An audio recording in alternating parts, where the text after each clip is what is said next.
তখন 11টার কাছাকাছি। উনি মাত্রই থানা থেকে ফিরলেন। উনি ফ্রেশ হতে গেলে আমি টেবিলে রাতের খাবার পরিবেশন করতে লাগলাম। কিছুক্ষণের মধ্যে উনি এসে চেয়ারে বসে আমার দিকে তাকিয়ে হেসে বললেন, একা একা ভয় লাগে নাকি? আমি ঠোঁট ফুলিয়ে বললাম, পুলিশের বউদের ভয় থাকতে নেই। আমার কথায় উনি শব্দ করে হেসে উঠলেন আর বললেন, হ্যাঁ তা তো তুমি ঠিকই বলছ। রুদ্র মির্জা বউ হয়ে ভয় পাবা তা কি করে হয়? তারপর ওনার প্লেটে খাবার দিতে বললাম। ফ্রিজে মাছ ছিল, ওগুলা অনেক কষ্ট করে রান্না করেছি।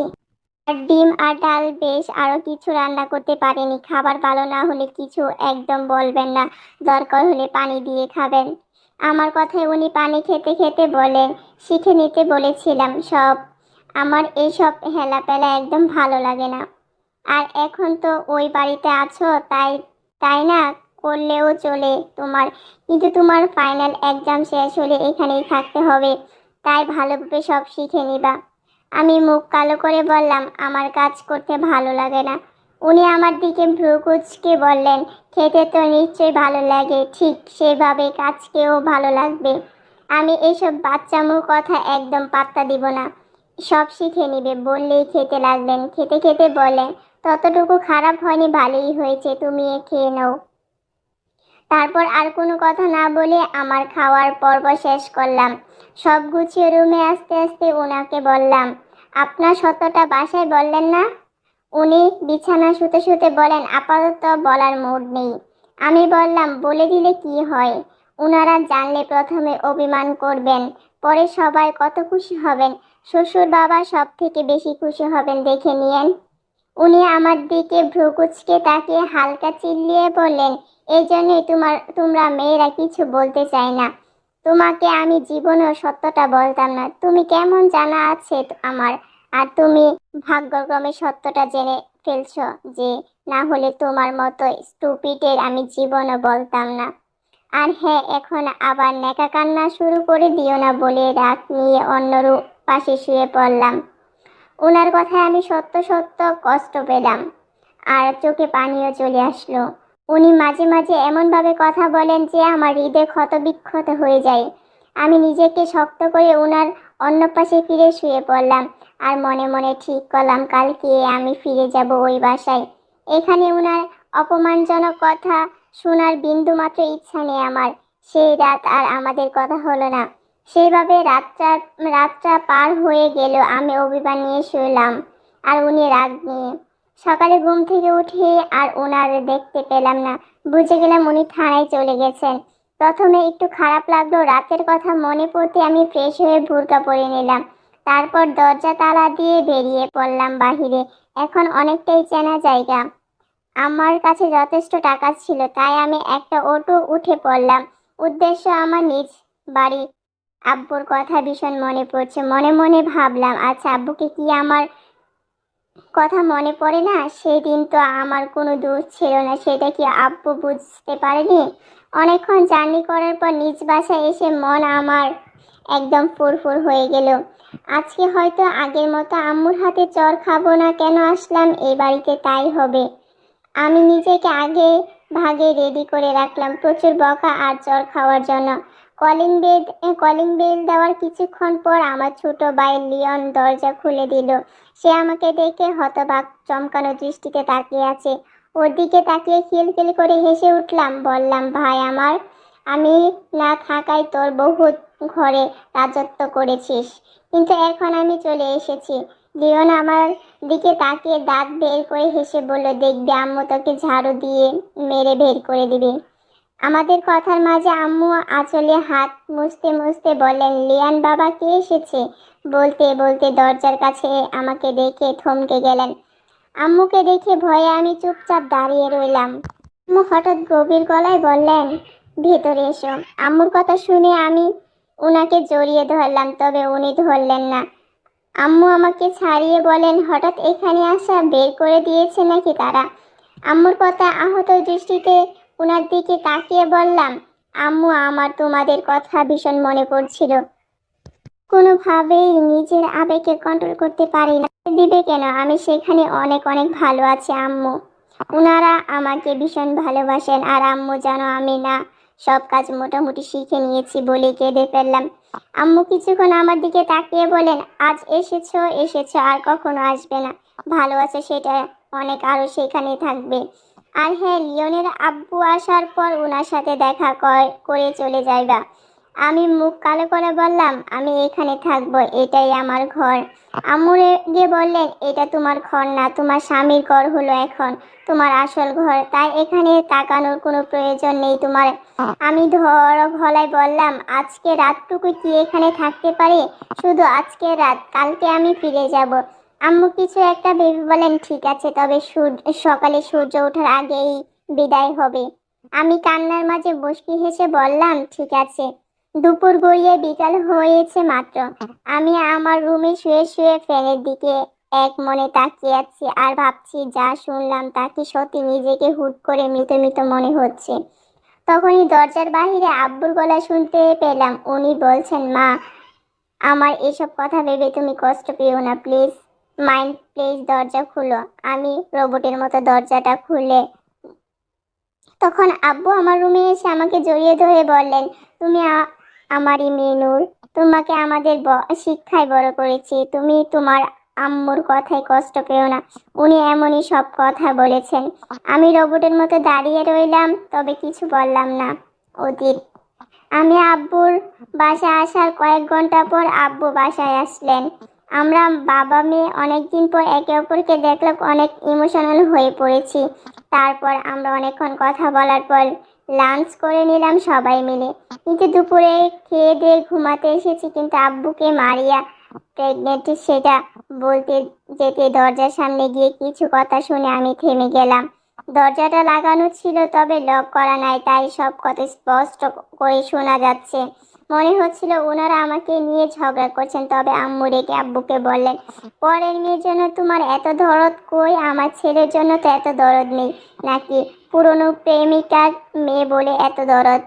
মেয়েটাকে কালকে বিদায় করবেন, না হলে এই ঘর ছেড়ে আমি বের হয়ে যাব। আব্বু বলেন, রেহুল, এবার কিন্তু বাড়াবাড়ি হয়ে যাচ্ছে। শাইলা এখন কখনো আমার প্রেমিকা ছিল না, সে শুধুমাত্র আমার আপা ছিল। ভুলে যাবেন না, আমি তোমাকে ভালোবাসতাম আর ভাসি। তুমি এমন ভান করছো যেন তুমি নূরকে ভালোবাসো না। রেহানা খান রেগে বলেন, একটা চরিত্রহীন মা আর বাবা মেয়েকে ভালোবাসে, আমি কি করব? ওই মেয়েকে কালকেই বিদায় করবে। অনেক তো লালন পালন করলাম ওই পাপী সন্তান, আর কত আর পারি না। ওকে দেখলাম আমার অতীতের সব কথা মনে পড়ে যায়। লিয়ান জামান রেগে ওনার ওয়াইফের গালে থাপ্পড় লাগালেন আর বললেন, তুমি আর মানুষ হইলে না রেহানা খান। ভেবেছিলাম তুমি মেয়েটাকে ভালোবাসো, কিন্তু না, আমি ভুল ছিলাম। হ্যাঁ, সে আমাদের মেয়ে না, শাইলার আপার আর আহান চৌধুরীর মেয়ে। তো তাতে কি হয়েছে? আমরা ওকে বড় করেছি আমাদের শিক্ষায়, তাই আমাদের মেয়ে। ওনাদের সব কথা শুনে আমার দুনিয়া থমকে গেল, আর আমি সেসব কথা নিতে না পেরে জ্ঞান হারিয়ে ফেললাম। যখন আমার জ্ঞান ফিরল, তখন আমি আব্বুর রুমে নিজেকে পাই। উনি কান্না করছেন আর আম্মুর দরজার কাছে দাঁড়িয়ে কান্না করছেন। আমার তখনই সব কথা মনে পড়তে মন আমার বিশ্বে গেল। কি বলবো, কি করব বুঝতে পারছি না। মানসিকভাবে একেবারে ভেঙে পড়লাম। কান্না করতে ইচ্ছে হলো, তবে কাঁদতে পারছি না। আহা, কাঁদতে চাইলে যে কাঁদতে না পারলাম, কষ্টটা সেই দিন বুঝতে পেরেছিলাম। নিজেকে সেই দিন আমার পাথরের মনে হয়েছিল। আমি আব্বুর দিকে তাকিয়ে স্বাভাবিক গলায় বললাম, আমার আসল বাবা মা কার আব্বু? আমার কথায় আব্বু শব্দ করে কেঁদে উঠলেন আর বললেন, প্লিজ মাইন্ড, প্লিজ এইসব বিশ্বাস করিও না, তুমি আমাদের মেয়ে। আমি আবারও স্বাভাবিক গলায় বললাম, আব্বু, শাক দিয়ে মাছ ঢেকে যে লাভ নেই। আমি সব শুনেছি আর আমি সত্যটা জানতে চাই। আমাদের কথার মাঝে আম্মু বলে উঠলেন, তুই একজন মেয়ে, ব্যবসা করিনি মা, আর আর একজন চরিত্রহীন বাবার সন্তান। বলে উনি আমার সব কালো অতীত বলতে লাগলো। আমি নিজের কালো অতীত জেনে বিস্ময় হলাম। ঘৃণায়, রাগে, দুঃখে আমি কেঁপে কেঁপে উঠি। মনে হয়তো এক্ষুনি আমার শ্বাস বন্ধ হয়ে যাবে, এসব মিথ্যা হয়ে যাক, সেটাই তখন মনে মনে ভাবছিলাম।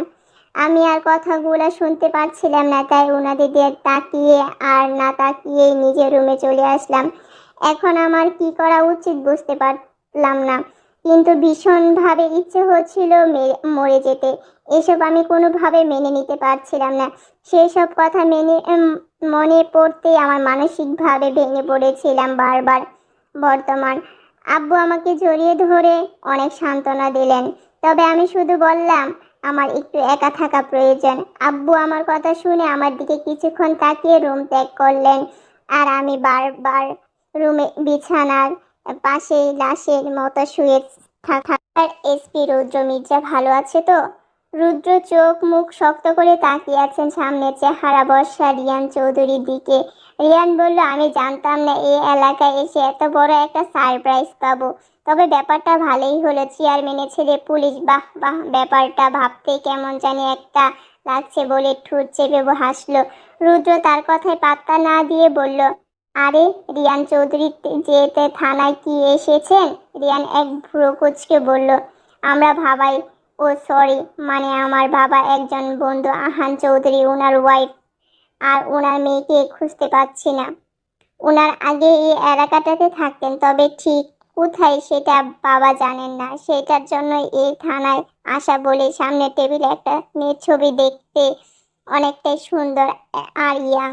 রুদ্র ছবিটা ভালোভাবে দেখলেন, বলেন, কত বছর আগে ওনার মিসিং হয়েছিল? রিয়ান কিছুক্ষণ ভেবে বললেন, প্রায় 22 থেকে 23 বছর তো হবে। রুদ্র বললে, এতগুলো বছর পর ওনার খোঁজ করছেন কেন? আর ছবিটা পুরনো মনে হচ্ছে, এভাবে কিভাবে খুঁজবো? তবে ভালোভাবে নাম ঠিকানা বলে যান, আমরা খোঁজার চেষ্টা করব। রিয়ান হেসে সব তথ্য দিল আর বলল, বাবা এর কোনো কারণ আসতো, দেশের বাহিরে যেতে হয়েছিল। এই নিয়ে ওনার হাজব্যান্ড ওয়াইফের মধ্যে রাগারাগি হয়। তারপর থেকে ওনার ওয়াইফ ওনার মেয়ে নিয়ে মিসিং। বাবাই অনেক খুঁজেছিলেন, তবে পায়নি, কিন্তু কারো থেকে জানতে পেরেছিল এই এলাকাতে নাকি ছিলেন ওনার ওয়াইফ। কিন্তু ওনার সেই দিন দেশে বাহিরে যাওয়ার কথা ছিল, তাই আর খুঁজতে পারেনি। আর এতগুলো বছরের মধ্যে উনি অনেক নাকি খুঁজেছেন, তবে তাদের দেখা পায়নি। তাই এখন থানায় আসা। বাবাই একটু অসুস্থ, তাই আমি এলাম। রুদ্র মন দিয়ে কথাগুলো শুনলো, তবে কথাগুলো তার ঠিক বিশ্বাস, এর মধ্যে কোনো রহস্য গন্ধ পাচ্ছে সে। তবে মুখে কিছু বলল না, ছাড়া। তারপর রিয়ান চলে যেতে ছিলে কাটাকাটি গলায় রুদ্র বলল, মিস্টার রিয়ান চৌধুরী, আমার ওয়াইফের দিকে নজর না দিয়ে ভালো দেখে একটা মেয়েকে বিয়ে করে নেবেন। রিয়ান চমকে তাকালো রুদ্রর দিকে। রুদ্র তার তাকানো দেখে তার মুখোমুখি দাঁড়িয়ে বলল, আমার ওয়াইফের পিছনে পড়ে থাকবেন আর আমি জানবো না তা কি করে হয় বলেন? আমার ওয়াইফের সব খবর আমার কাছে থাকে। রিয়ানের চোখ মুখ শক্ত করে বললেন, আমি নূরময়ীকে ভালোবাসি। রুদ্র চিল্লিয়ে রেখে বললেন, চুপ, একদম চুপ। কিসের নূরময়ী? ও শুধুমাত্র আমার নূর। আর ভালোবাসি মানে? আরেকবার যদি আপনি আমার সামনে ওকে এই নামে সম্বোধন করেন, সেদিন আপনার শেষ দিন হবে। রিয়ান রেগে বললেন, সে যদি আমাকে ভালোবাসতো তাহলে অনেক আগেই ওকে আমি আমার করে নিতাম মিস্টার রুদ্র মির্জা। রুদ্র বাঁকা হেসে বলল, সেটা এই জীবনে কখনো হবে না। শুধু আমার আর আমি থাকবে মিস্টার রিয়ান চৌধুরী। কাঁপতে কাঁপতে তবে কিছু না বলে রুদ্রর কেবিন থেকে বের হয়ে গেল। রিয়ান যেতেই রাগে রুদ্রের মাথা ফেটে যাচ্ছে। সে কখনো নূরের প্রতি অন্য কারো ভালোবাসা মেনে নেবেন না, না সহ্য করতে পারবে। তার সব রাগ যেন নূরের উপর গিয়ে পড়ল। তাকে যদি সে এখানে সামনে পেত, একদম ঠুস করে দিত। এইসব ভাবতে ভাবতে তার ফোনে কল আসলো। ফোন হাতে নিয়ে দেখলো কলটা নূরে করেছে। সেটা দেখে তার আরো রাগ হলো, তাই রাগে নিয়ে কয়েকবার রিং হতে সে রিসিভ করলো। নূর চঞ্চল গলায় বলল, রুদ্র, আপনার সাথে আমার অনেক গুরুত্বপূর্ণ কথা আছে। আর এখন আমি আমার আব্বুর বাসায়। আপনি কি আমার সাথে এই মুহূর্তে দেখা করতে পারবেন? নূরের কথা শুনে রুদ্র রেগে চিল্লিয়ে বললেন, তুমি ওইখানে গিয়েছো কেন? তোমাকে না তারা যেতে মানা করেছিল? আর কি কথা ফোনে বলো, আমি অদ্রুত এখন যেতে পারবো না। আমি এখানে আড্ডা দিচ্ছি না নিশ্চয়ই। নূর বলল, প্লিজ, আজকে আমি আর কখনো দরকার হলে বলবো না দেখা করতে। আপনি একটু আমার সাথে দেখা করুন, আপনাকে অনেক গুরুত্বপূর্ণ কথা বলার আছে। প্লিজ প্লিজ, এসব আপনাকে বলতে হবে রুদ্র। রুদ্র এবার দ্বিগুণ রাগ নিয়ে চিল্লিয়ে বলল, তুই যদি আমার সামনে থাকি না, একদম চর মেরে তোর গালগুলো লাল করে ফেলতাম। বললাম না বিজি আছি, তোর আজাইরা কথা শোনার মুডে ইচ্ছা নেই আমার। আর যা বলার ফোনে বল, না হলে বলা লাগবে না, আমি ব্যস্ত। এবার নূর রেগে বলল, আপনি যদি আজকে আমার সাথে দেখা না করেন, সত্যি বলছি আপনি আর আমাকে পাবেন না বলে দিলাম। রুদ্র এবার বিমচিং একটা ঘলে গালি দিয়ে বলল, তোর মতো মেয়ে আমার চাই না, তাই অহেতু এমন আজেরা কথা আমাকে শুনতে আসবি না। রেগে ফোন কেটে রাখলো। রুদ্র সেই দিন বেলুন নিয়ে করা নূরকে কাজে অন্যে, আজকে সে রাগ নূরের উপর ঝাড়ছে। সে নূরকে বারবার বলেছিল ভার্সিটি গিয়ে দুষ্টামি না করার জন্য, কিন্তু সে দুষ্টামি করে সাথে রিয়ানকে নিজের প্রতি আকৃষ্ট করেছে। তার জন্য নূরের প্রতি তার এত রাগ। সে ব্যাপারটা জানতে পেরেছে কলকাতাতেই ভাবে। নূরদের ভার্সিটির সামনে একটা মৃত মেয়ের লাশ পাইয়া আমানারা তো রাসেলের কিসের ব্রিজে থাকা ভীষণ কৌশল কেসটা সে রুদ্রকে সমাধান করতে দেয়। আর সাথে ভার্সিটির সামনে একটা সিসিটিভি ফুটেজ দেয় গত 3-4 মাসের। সেটা দেখতে গিয়ে সেই সব বেলুন নিয়ে করা নূরের দুষ্টামিগুলা দেখতে পায়, সাথে মেয়েটার খুনিকেও দেখতে পায় ধরে ফেললে। নূর ফোন হাতে নিয়ে বসে আছে। সে আজকে দ্বিতীয়বারের মতো আহত হলো, কিন্তু কেন জানি না সে কান্না করতে পারছে না। যেন চোখের পানি পুকুরের মতো শুকিয়ে গেছে। তার মতো ইমোশনাল মেয়ে তো এখন কেঁদে কেঁদে দুনিয়া এক করে ফেলার কথা, কিন্তু আজ কান্না আসছে না। পরিস্থিতি তাকে আজ কঠোর অনুভূতি শূন্য করে দিয়েছে। আহারে, পরিস্থিতি মানুষকে কতটাই না বদলে দেয়। তার এই দুনিয়ার আপন বলতে কেউই নেই। রুদ্রও তাকে ভীষণ ভাবে হার্ট করেছে। তাই সে মনে মনে ভাবলো, মিস্টার রুদ্র মির্জা, আপনি আর আমাকে জীবনেও পাবেন না। আপনাকে আর জীবনেও বিরক্ত করব না। আজকে আপনার সঙ্গ আমার ভীষণ প্রয়োজন ছিল, কিন্তু আপনি আমার সাথে ছিলেন না। তাই আপনাকে আমার জীবনে আর চাই না। যেভাবে চোখ বন্ধ করে নিল, আর চোখ বন্ধ করতে রুদ্র চেহারা বেসে উঠল, আর সাথে সাথে চোখ খুলে ফেললো। সে আর কাউকে ভাবতে চায় না, সে একা থাকতে চায়। সে তার অতীত জেনে ব্যক্তিত্ব কিন্তু ভঙ্গ করলে সে চলবে না। তার যে এখন অনেক কাজ বাকি। নিজেকে লড়াই করে নিজেকেই করতে হবে। এখন যে পাশে নেই, সে ঠিক করলো, আমি আর ভেঙে পড়বো না, কান্নাও করবো না, কারো সঙ্গ চাই বলে নিজেকে জীবন এইভাবে নিজের মতো গড়ে তুলবো। আমি সত্যটা জেনে কখনো রুদ্রর পরিবারে আমাকে মেনে নিবে না। হয়তো রুদ্র মেনে নিবে না। রুদ্র মেনে নিবে না ভাবতে নূরে সারা শরীর কাঁপতে লাগলো কষ্টে। সে রুদ্রকে ভালোবাসেন, ভীষণ ভালোবাসেন ভেবে ঘুমানোর চেষ্টা করলো, আর মনে মনে একটা বড় সিদ্ধান্ত নিল। রুদ্র সেবে মাত্র নিজের রুমে এসে তার সবকিছু বিরক্ত লাগলো। এক তো এখান পর্যন্ত রাসেলকে খুঁজে পাচ্ছে না, আর দ্বিতীয়ত সে নূরের সাথে বাজে ব্যবহার করেছে। রুমের চারপাশে দেখে রুদ্র দীর্ঘশ্বাস ফেলল। নূর ছাড়া রুমটা মৃত মৃত লাগছে। তার কিছু ভালো লাগছে না। সে না খেয়ে বসে শুয়ে পড়লো। একবার ভাবলো নূরকে কল দেবে, কিন্তু পরে সে রিয়ানের কথায় মাথায় আসতে রাগে অভিমানে আর কল দেয়নি। কেন? সে নূরে কি কি কখনো কথা শুনেছে? সব সময় নিজের ইচ্ছা মতো চলছে।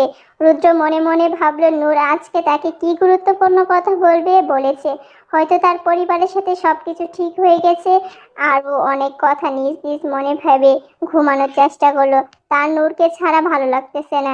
সে নূরকে ভালোবাসে কতটা তার পরিমাণ জানা নেই রুদ্র, তবে এই জীবনে তার নূরকে ছাড়া চলবে না।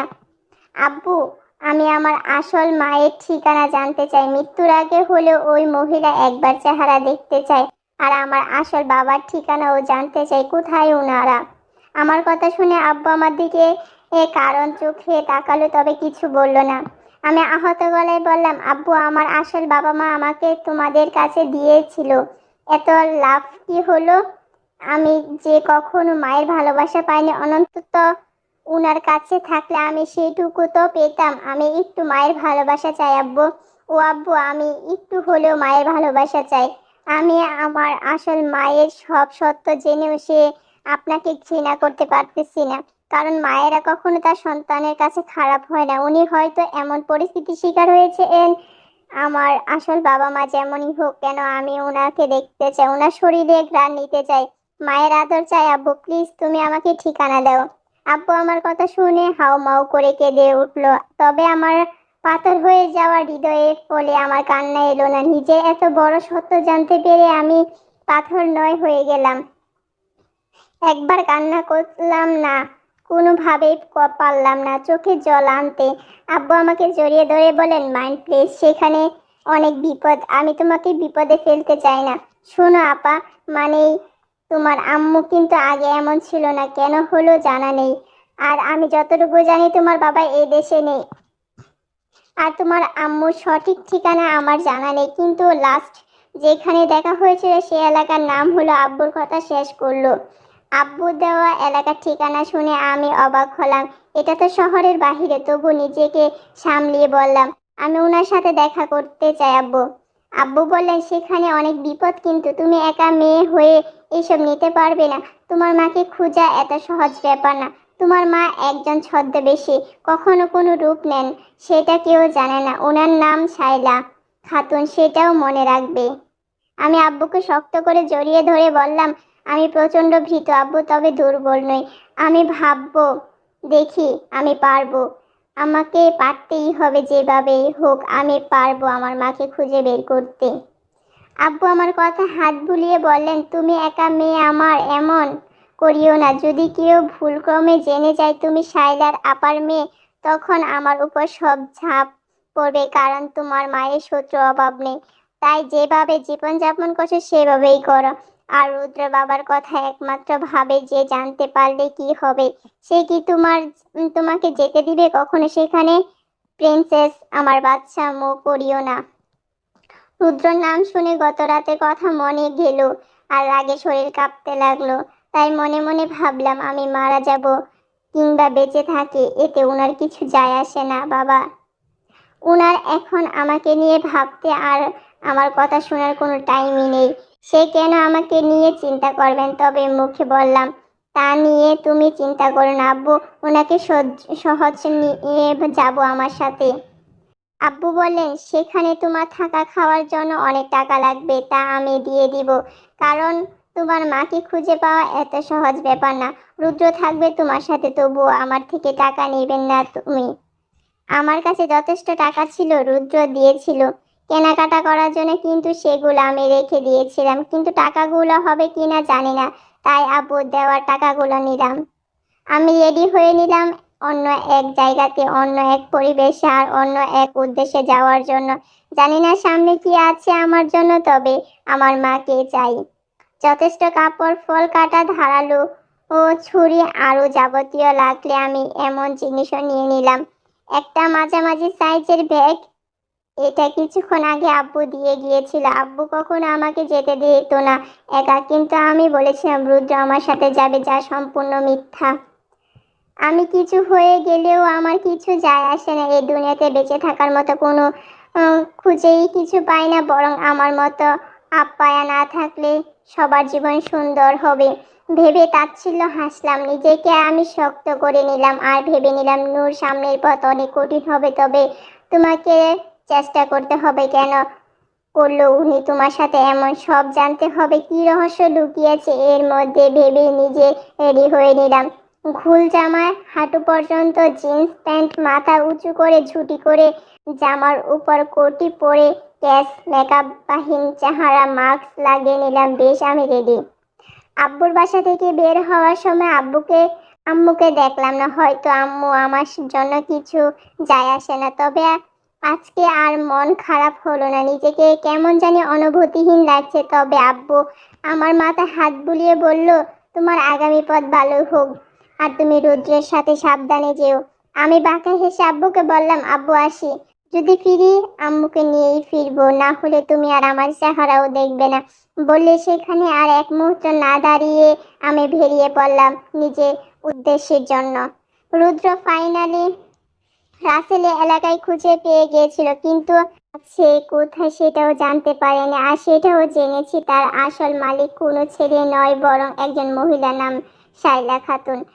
আমানের কথা শুনে রুদ্রের বুকে হাসি ফুটে উঠল আর বলল, আমার জায়গাটার অ্যাড্রেস সেন্ড করো। এবার মাঠে আমিও নামছি, আর কোনো মেয়ের জীবন আমি নষ্ট হতে দেব না বলে ফোন রেখে দিল। কিছুক্ষণ পর অ্যাড্রেসটা আমান সিন করতে রুদ্র সেদিকে তাকিয়ে বলল, শাইলা খাতুন, আপনি মেন্ট কালপেট, তাহলে আপনাদের খুব তাড়াতাড়ি দেখা হবে বলে সেখানে যাওয়ার জন্য রেডি হতে লাগলো। রুদ্র পরিবার সবাইকে বলল যে ব্যবসার কাজে শহরে বাইরে যাচ্ছে। নূরকে কল অবশ্যই দিয়েছিল, যত মান অভিমান থাকুক তাদের মধ্যে তার ফিরতে দেরি হবে হয়তো, কারণ কেসটা অনেক জটিল, তাই নূরকে জানানো দরকার। কিন্তু নূর ফোন বন্ধ। কয়েকবার ট্রাই করলো কিন্তু ফোন বন্ধ, তাই রুদ্র মারিকে কল করে বলল নূরকে যেন তার খবরটা দিয়ে দেয়। তারপর সে পুলিশ টিম নিয়ে খুব সাবধানে বেরিয়ে পড়ল। আর ভুল ত্রুটি হলে ক্ষমা করে দিবেন, ভুলগুলো ধরিয়ে দিবেন।